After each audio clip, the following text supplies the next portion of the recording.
Hello crochet friends, today I'm going to be showing you how to make a half double crochet. So this stitch is actually one of my favorites. I use it a lot in my patterns. So you're going to go ahead and grab your yarn and your hook, and let's go ahead and get started. So half double crochets are basically just a bigger version of a single crochet. If you don't want to work on a single crochet, half double crochets make the work much faster.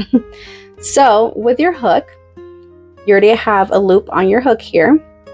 And you're going to go ahead and go into this next stitch right here.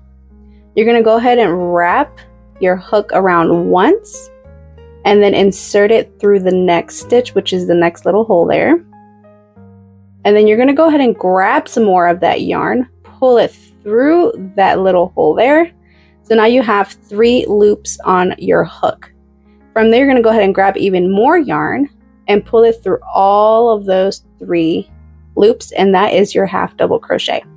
So to do it again, you're going to go ahead with your hook, you're going to wrap it around the yarn here once, insert your hook through the next stitch here, grab some more of that yarn and pull it through that hole that you just went through.